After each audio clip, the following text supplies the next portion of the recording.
and welcome to One-on-One on Afro Worldview. I'm your host, Mfundo Mabalani.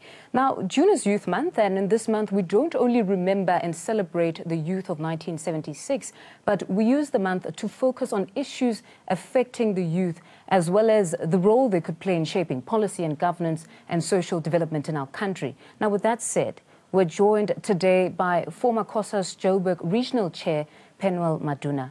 Penuel, welcome to One-on-One. No, thanks for hosting me on One-on-One, and good evening to you and your viewers. No, it's a pleasure to have you.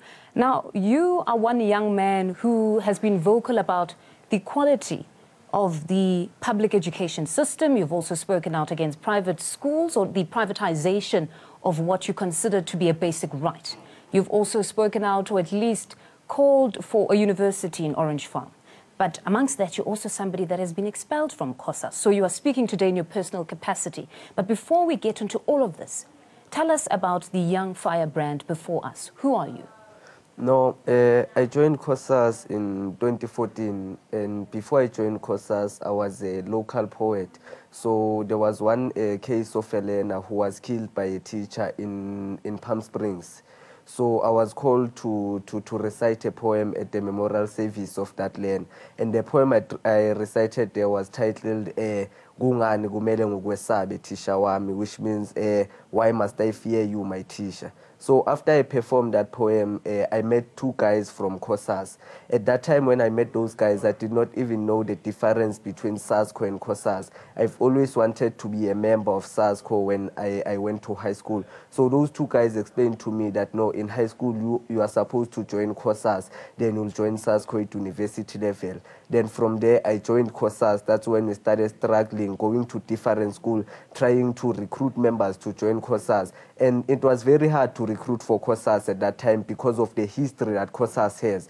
At that time, COSAS had just called for learners to fight fire with fire, whereby if a teacher is going to assault you as a learner, you are supposed to fight back as a learner. So it was very hard for us to recruit members to join COSAS, especially since the teachers and the principals did not want COSAS in their schools. But we managed to do that with the help of the Secretary General of COSAS, by then Comrade Kuleganis Kosana, and we were able to build Orange Farm as one of the biggest branches of COSAS in Gauteng, and not only in Gauteng but in South Africa as a whole. That's when I was then elected as the regional chairperson of COSAS in Johannesburg, a position I hold for 2 terms until we were disbanded and until I was illegally expelled from COSAS. Now, when we speak of the youth today, just taking a look at the youth of 1976, we all can acknowledge the impact that young people have to even shape our democracy, as we saw with those young men and women. Now, with the young women and men of today, what do you believe could be your contribution? No, we believe that the revolution is for young people. Even in 1976, young people took to the streets to fight for what they believed was right at that time. And those who were there at that time, they are now leaders of ANC. They are the same leaders of ANC that do not want us to speak out against what we believe is wrong. So we believe that the revolution is for young people, and as young people, there is a lot that we can contribute towards shaping the democracy of South Africa. And we must first start doing so by changing the education system of South Africa, because I believe that an education system that privileges one child over the other gives the privileged child a corrupted education, even as it gives him or her social or economic advantage. So we need to change an education system that privileges one child over the other through having public schools and private schools. We need a uniform education system whereby children of the rich and children of the poor will receive the same education, the same quality of education, and will also have equal opportunities that they can get through education. And also we have seen that the youth of in 2015, when young people took to the streets to demand a free tertiary education, they were criticized and they were told that no, what they were doing was illegal. But in 2017, President Jacob Zuma announced free tertiary education. So that shows us the role that young people can play in terms of developing South Africa and making it a better country. Now, for some, they could easily defend the whole public and private schooling to say if you're a parent that can afford, should you be denied the right to choose where your child should go to school? What is your position on that? Or has it always been not to do away with private schools, but to force government to bring the level of public schooling or education system to that of a private school? No, we are not saying that private schools must be closed entirely, but we are saying that the state must integrate private schools into the public school system so that we have an equal education, we have a uniform education system in South Africa, because education is a basic human right and education must be fair for everyone. So it does not make sense that 24 years into democracy in a country that claims to in a country that claims to maintain equality, why do we still have the rich attending private schools and the poor attending public schools? So we need an equal education system whereby children of the rich will receive the same education system, even if those who want to pay. But we are saying that we are calling for a constitutional amendment so that the government can have direct control on all schools in South Africa, because now private schools, they are the ones that we are always receiving cases of racism in those private schools. Because why? The government does not have control over those private schools. So we are saying that the government must have direct control over what is being taught to its young people. And interestingly enough, we don't have a number of leaders in government who would perhaps send or prefer to send their children to some of these public schools, which would probably be telling, I suppose, that if they cannot send their children, then we would probably say that the quality thereof is suspect, right? Yes, that's what we've been saying, that ANC leaders and government officials must take their children to public schools, because you cannot be telling us that you are providing quality education to all South Africans, but you do not believe in that education system that you are providing. And we are saying that education system is quality education. Minister Angie Motshekga's children are attending private schools, but she's the Minister of Basic Education. Getting back to the challenges that face the youth, you're one man, actually, as COSAS, before you were expelled, you all believe that nothing for us without us. You guys take exception to perhaps adults sitting at a table and discussing the issues of young people without them. You guys want to be part of the solution, but take us through the issues that are plaguing young people today.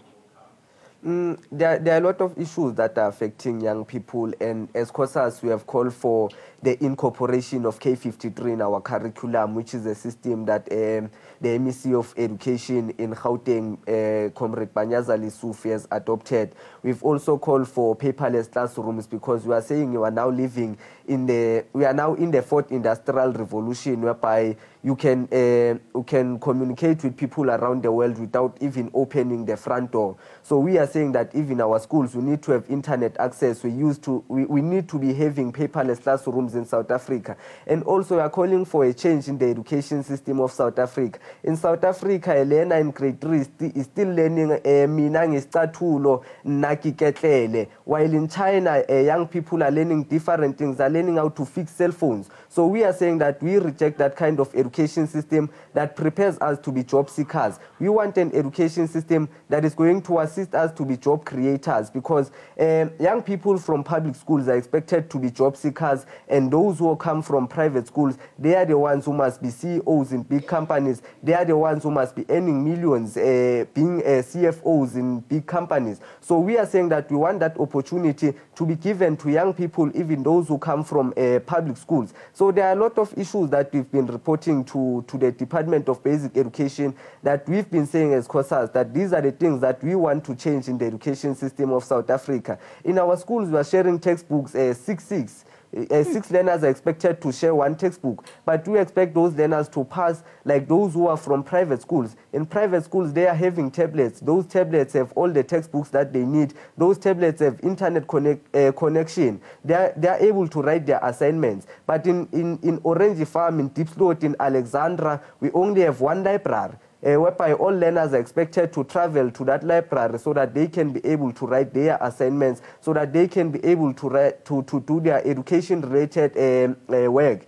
So we are saying that there is a lot that needs to change in the education system of South Africa. And as young people, we are calling for a National Representative Council of Learners that will be in the office of the Minister of Basic Education. Because every time the Department of Basic Education wants to do things, SATU is being consulted, other unions are being consulted, but students are not consulted. And students are being represented by COSAS, which is the biggest students movement in Africa. But in important decisions that are affecting young people, COSAS is not being COSAS is not being called so that they can participate in the decision making. And we're not just saying that COSAS must be the one that is called. We are agreeing to sit in the same table with the progressive students movement, with the EFF Learners Command, as long as learners are going to be consulted in terms of the decisions that the Department of Basic Education is taking. Because those decisions at the end of the day, they are affecting us, those who are attending school. You know, you paint a very bleak picture of the public schooling system. I know, for one, there is a stark difference. If you go to former Model C schools, they're not even private schools, but every single school has a library inside the school. Elokshini, there's one library that everybody uses from different schools. Similarly, even with sports, they've got sports grounds, but you find in some schools, nonke kusetshenziswa one specific sports ground. There is no extracurricular activities that you can do at the schools. But beyond this, the social issues, beyond public system, maskuluma about the teenage pregnancies, inyawube. I mean, you guys at this point, I almost feel so sorry for young people today, because you have social media where you are seeing other people live out their success, and that becomes a pressure on its own. When I was growing up, I didn't see how maybe Donald Trump lived. So or to envy something is because you see it. But you guys see everything now. So how difficult is it to navigate as a young person right now? No, we are saying about the social issues that we are seeing in our communities is because young people do not have proper role models in townships. The only people that we see in townships are the ones that are smoking nyaupe. The only people that we see in township are sisbe to falling pregnant, while they are the ones who are supposed to motivate the young people. So we are saying that in our townships, we do not have proper role models that influence young people to do positive things. Hence, when I was still in COSAS, there was a campaign that we started called Mentor Me Mzansi, which is a program that was supposed to call on all successful young people to come in and mentor young people from the townships, to say those who are successful in business must come and help young people who are interested in entrepreneurship and innovation. Those who are successful in sports, those we always look up to, those we always support, must come back to us and give back to the communities to assist the young people who are growing up. You know, the young people who are involved in gangsterism in the townships, you can see the bitterness in their eyes, because these are young people who once had dreams from an early age. These are young people who wanted, some of them wanted to play soccer, but they did not even afford to have soccer boots, having to grow up not being allowed to play in other tournaments because you do not have soccer boots, and you cannot afford soccer boots. So that thing stays in your mind. That's why a majority of young people, they are bitter and they end up doing wrong things. So we are saying that we want to drive positive change. In our communities, we do not have theaters, we do not have cinemas, we do not have sports facilities. We've asked Tuguti, who said black people cannot swim? Why in our schools are we being subjected to playing soccer and netball only? Who said we cannot play hockey? So we've been telling the Department of Basic Education that in our schools we want swimming facilities. In our schools we want proper sports, we want hockey, we want all these sports, basketball. We cannot be subjected to soccer and netball. We want proper sports. Now, after the ad break, we're going to talk about the significance of observing or commemorating June 16. But do stay with us. We'll talk more after this ad break. Hello and welcome back to One on One. Today I am talking to Penuel Maduna, former COSAS Johannesburg Regional Chairperson.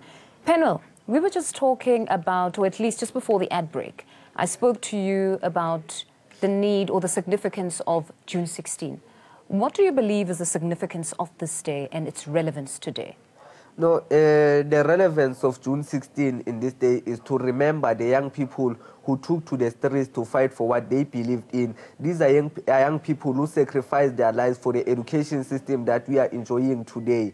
These are young people who were willing to sacrifice their lives to change South Africa, to see democracy in South Africa. So it's important that as young people, we commemorate these young people and respect them and understand that the education system that we are receiving today, there are people who lost their lives because they were fighting for this education system. So it is very important to commemorate this day. And as COSAS, we have always maintained that June 16, all people must not wear school uniform and go to taverns on June 16. That's not what June 16 represents. So we are saying that as we go towards June 16, we are calling on our own parents not to wear our school uniform and go to taverns, because we respect that school uniform. It is very important to us because it's something that is supposed to change our lives for the better. So we are not going to allow them to take our uniform, something that we respect, and go and drink alcohol with our uniform. But is it only just parents? Because you see young people on that specific day also making a mockery of the day. Some just take it as, another day to be off. You know, I don't have to go to school today, but not fully internalizing what it means and the fact that we had a youth with a purpose. It's not just old people that see no meaning in the day beyond it being a holiday. So what are you doing to sensitize the youth of today? No, as COSAS, we are running programs to go to different schools so that we can talk to young people and teach them about the history of June 16. But it's one of the things that made us call for history to be made a compulsory subject. But in saying that history must be made a compulsory subject, we are not saying that any history must be made compulsory. We do not want to learn about the history of Hitler.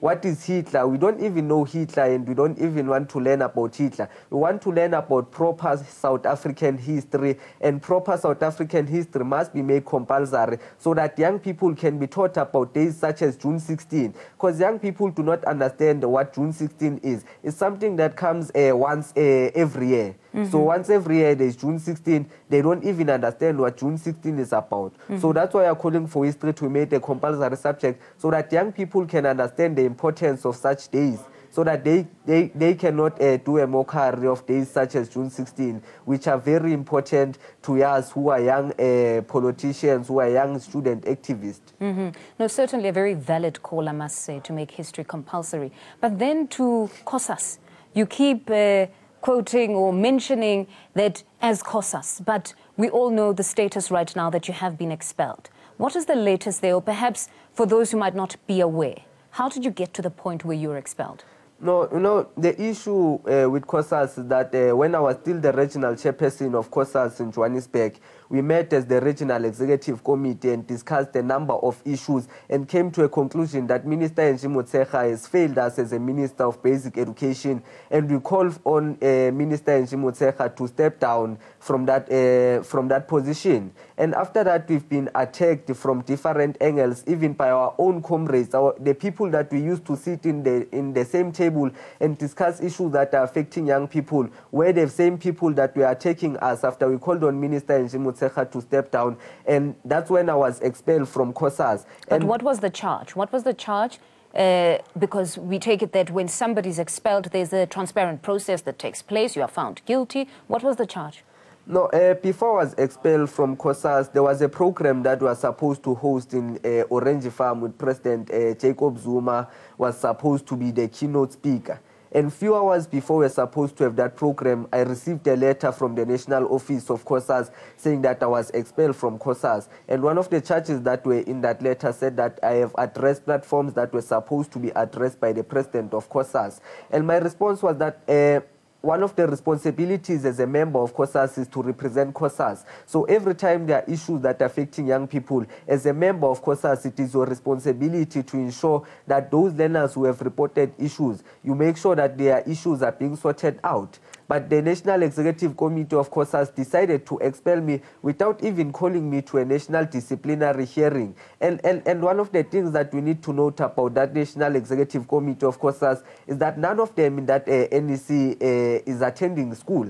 So those are old people who led COSAS previously and could not find jobs or could not go to universities or colleges. So they decided to stay in COSAS. And actually, we are calling on all learners who are members of COSAS to join us as we establish a COSAS learners wing. We are giving them But if you're talking about perhaps, or at least the charge being that you went on to represent the party where at some point it should have been represented by a national representative. I mean, your constitution would speak of such, because if every single member of COSAS could speak at every event, then you would have a problem, because I take it you guys need to have one message. Fair enough. So would you say perhaps the charge is valid to some extent, but perhaps you would have loved for due process to be followed, where you get to have a moment or an opportunity to say your piece, to say how it came about that I addressed at a specific event? Is that maybe your biggest issue, that the process was not followed, where you were first suspended,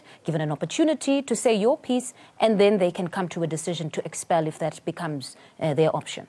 No, what we are maintaining as the disbanded Regional Executive Committee of COSAS in the Greater Johannesburg region is that a regional structure in COSAS has executive powers. And one of the executive powers that is explained in the constitution of COSAS is that a regional chairperson or a chairperson of any structure is the chief spokesperson of the organization in that region. So we refuse to be reduced to a coordinating structure whereby the president of COSAS is going to come to Johannesburg and talk to issues of young people in Johannesburg. Young people in Johannesburg are expecting to be led by the Regional Executive Committee of Johannesburg, and that Regional Executive Committee of Johannesburg is led by the regional chairperson. But that's an interesting position, because that would be to say, if we talked about the president of the country, if he comes to Mpumalanga, would we then say perhaps we need to have the head of government, the premier, being the person who has authority at that point to speak, or you must follow protocol and afford him the opportunity to address the people of Mpumalanga? Or you say the legitimate spokesperson in that instance becomes the premier? No, the president is a national spokesperson and can talk on any platform. But then before the president of the country goes to a particular province to sort out issues that were reported in that province, the president must write a letter, or the president must arrange with the premier so that to inform the premier that I'll be coming to a province to talk about these particular issues. So that's what is being expected. But if there is an issue that is reported in a particular province or in a particular region, the chairperson of that province or the chairperson of that region must meet with the regional executive committee of the region or the province to ensure that they intervene in every issue that has been reported. So it does not make sense that as a regional executive committee, when they say in Muletsane High School there is a teacher who has assaulted a learner, and as a region we are supposed to write a letter to the president of COSAS to say at Muletsane High School there is a teacher who assaulted a learner. The president of COSAS is leading 9 provinces, and each and every province has over 5 regions. So we cannot expect the president to intervene on issues of branches. So that's why as a regional executive committees, we have always been acting on the issues that have been reported to us as a regional executive committee with executive powers. We are not a coordinating structure, but we are an executive structure. No, it seems like a very complicated matter. I wish I had both sides today so that I can fully get to the crux of the matter. But nevertheless, where to from here for you? I mean, you have been expelled. Are you planning to fight this? Are you challenging it in any way? Yes, and actually I've arranged that I'm going to meet with a legal team to ensure that we take this issue to court, because one of the issues that is very important, and the National Executive Committee of the ANC is not aware of, but they continue supporting COSAS, is that the constitution of COSAS says that anyone who is no longer in high school, or anyone who has finished school but remains a member of COSAS, is an associate member. And it further explains in the Constitution that an associate member of COSAS can only be elected in a full-time position, which is the Secretary General and the Deputy Secretary General or Provincial Secretary. But in that National Executive Committee of COSAS, all of them are non-scholars. Even the president is a non-scholar, and the presidency is not a full-time position in COSAS. So it shows that that structure is an illegal National Executive Committee, because it is against the same constitution of COSAS which they are supposed to uphold. So we can say that the only person who is legitimate in that NEC is the Secretary General and the Deputy Secretary General. That's an interesting fact, but certainly we will invite them in studio to hear their side of this matter. But beyond that, you're somebody that has cautioned against, as young people, entering the fray of leadership battles, where you have young people either being used as pawns when there's perhaps a leadership battle in the African National Congress. But we see it quite often. I mean, I'll go to the Youth League, perhaps. You find at times they are divided, focusing on issues of the politics of the African National Congress, but not necessarily leadership thereof, and not necessarily the issues that affect young people. What is your position at this point on young people really entering that space? No, our position is very clear, because when it comes to ANC Youth League, ANC Youth League has a resolution that says 40% youth representation in all structures of the ANC and in government structures if the ANC remains in power. So for the ANC Youth League, it is expected for them to have a voice when it comes to elective conferences of the ANC. But their voice is supposed to say that as young people, as part of the 40% youth representation, these are the people that we have resolved on as the ANC Youth League, to say these are the people who must lead a particular structure of the ANC. But the ANC Youth League must not only focus on talking about leadership positions, but must focus on talking about issues affecting young people. Because now you find SARS-CoV, you find COSAS, YCL, you find them talking about who must be a ward councillor, who must be a mayor, who must be a premier, instead of talking about the issues of young people. We see now that Colonel Maine is nowhere to be found. Colonel Maine is dead because of the position that he was holding towards the ANC National Congress. Because it was clear that Nkosazana Dlamini Zuma must be the president of COSAS, the president of the ANC, no one else but Nkosazana Dlamini Zuma. So now it's impossible for him to work with President Cyril Ramaphosa. Which it shouldn't, because everybody should be allowed to lobby. I mean, you can have a preferred candidate, you can be part of the team, but the only thing is that beyond the elections, you guys need to unite and somehow lobby behind the president at the time. Whoever emerges victorious, then as a party, I take it that all of you must support that president. So it doesn't matter who you support. So that's the issue that we are facing in the Progressive Youth Alliance, in the entire mass democratic movement, that if you supported a particular comrade towards an elective conference, after the elective conference, you are not able to lobby behind anyone who has emerged in that. And also, I want to say that as the branch treasurer of ANC Youth League and possibly the incoming deputy chairperson of ANC Youth League in Johannesburg, irregardless of the issue that, irregardless of the fact that towards the National Congress in Nasrec we supported Umama Nkosazana Dlamini Zuma to be the president of the ANC. Even now we believe Guti Umama Nkosazana was supposed to be the president of the ANC, but she did not emerge as the president of the ANC. President Cyril Ramaphosa emerged as the president of the ANC. That's why we have not been to any social media platform. We have never been to any media platform saying that President Cyril Ramaphosa must step down or criticizing President Cyril Ramaphosa. For the sake of the ANC, we are going to lobby all young people towards behind the banner of the ANC and President Cyril Ramaphosa being the president of the ANC, which is something that our leaders are failing to do. They are failing to work with anyone who's been elected into a position of power because they had different preferences towards the conference. But then it would be somewhat difficult, I would say, because here you're looking for people to mentor young people. But then again, when we look even just on social media, it seems the definition of success has become monetary. That maune mali, then you qualify to mentor young people. So what is your definition of success?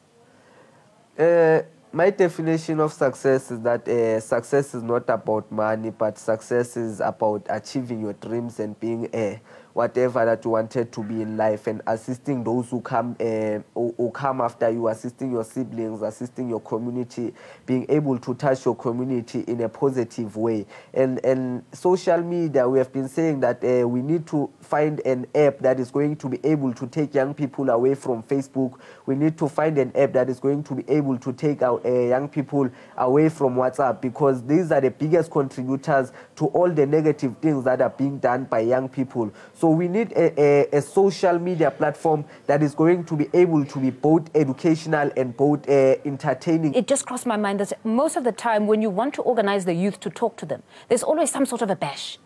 How do you guys feel about that? Is it not undermining? I know in most cases young people like to have fun, but these Bua Thursdays, I think SACP has something like that, where you've got young people, every time somebody wants to have some message disseminated to young people, you've got to organize rappers and Kwaito stars, and everybody's in small, short dresses and things like that. Is that really preferable, or you would rather also be engaged on a more dignified platform? No, that's not our definition of entertainment, that one of having rappers and having bashes.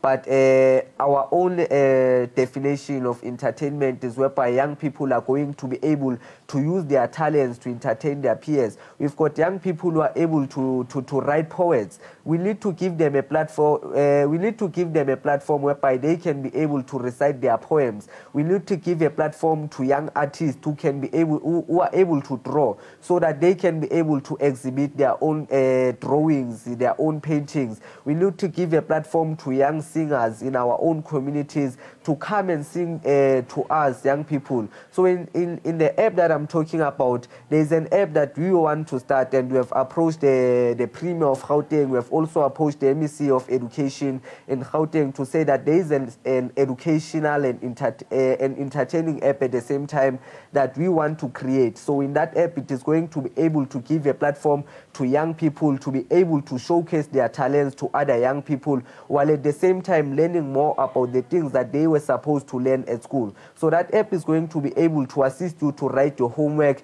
but at the same time you are going to be able to read poems that are written by your peers. You are going to be able to see drawings that are written by your own peers. You are going to be able to receive a mentorship, online mentorship from young successful people. So we are calling on all young successful people to join us, so that they can be able to chat with young people daily, so that we give an opportunity to young people to chat with their role models. No, certainly sounds like a great initiative. Penuel, it's been a wonderful, wonderful conversation with you. Thank you very much for joining us today. No, thank you for having us. No, it's a pleasure. And that's where we leave it. Speaking to former Johannesburg Regional Chairperson Penuel Maduna. Good night.